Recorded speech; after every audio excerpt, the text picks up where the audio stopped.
of the things the hippies got right, well, until they didn't, and I'll explain that, was that recycling is the way to go. But they were talking about reusing things, repurposing things, fixing things, repairing things. Those are all part of recycling. Uh, Recycling, as we know it now, just involves throwing things in different colored bins for some corporate conglomerate to basically send to the landfill themselves. They make money on it. And then they charge you to sort your own trash. Um, Politics aside, I think the hippies had it right to a point. Unfortunately, as time goes on and they got older, they saw the money in it and the opportunity, like everyone else. And the hippies of yesterday became the businessmen of today, uh, which necessarily isn't a bad thing. That's just the progression of life. You eventually move on and grow up. But I know we've seen all these videos online about recycling and how guys put little AirPods and stuff in things they send to the scrapyard. And we all know it's a scam. How big? It's a multi-billion-dollar scam. It's huge. And then when you start seeing it, recycling will never pay for itself. Uh, Partly because we don't repair, replace, or we don't repair, repurpose, or fix anything anymore. You ever notice when people repurpose stuff, it's all vintage stuff that could be repaired. This TV here, you can't repair that. You throw it out and you get another one. Those old tube types back in the day when it went bad, you just got a new resistor, got a new tube. You could even get a new screen. You could build a whole TV from a kit if you wanted to. Radios, your radio breaks, you take it to a radio repair shop. They fix it. CBs were the same way. Everything was that way. Uh,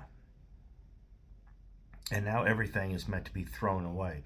In a time when we're talking about environmental friendliness and all this other stuff, we're building more things out of plastic that are disposable. How is that helping anything? It's not. Plastic is recyclable, but by how much? What they say, only about 10% of the plastic can be recycled. It's a really small number. Um,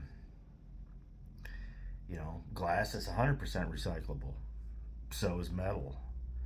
Uh, but we're building everything out of plastic because it's cheap. And the irony of it is it uses so much petroleum byproduct to make plastic that it's just going to end up in a landfill. So you're all talking about getting rid of big oil, but you're using everything made out of plastic.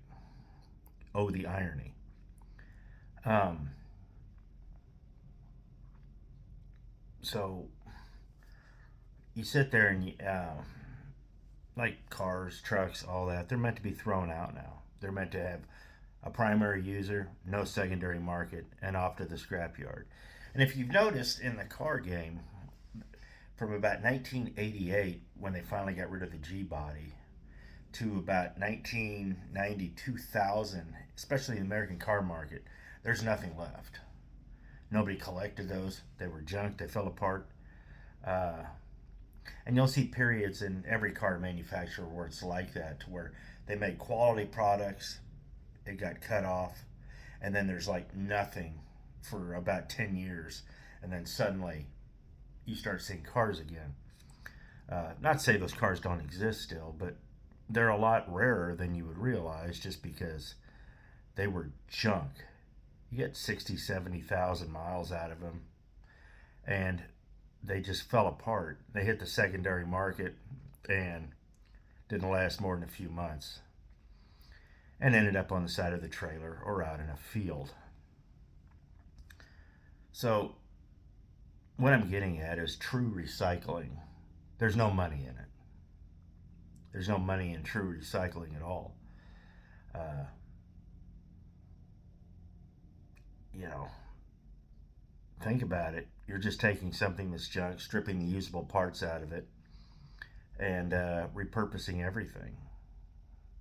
You know, you take something apart. Well, I can use this piece to fix this one. I can use this piece to fix this. I can take this piece and build this out of it. And that's great because you've got less things going to the landfill. Uh, Part of recycling is driving your car for another year or two. You don't have to have a new car every year.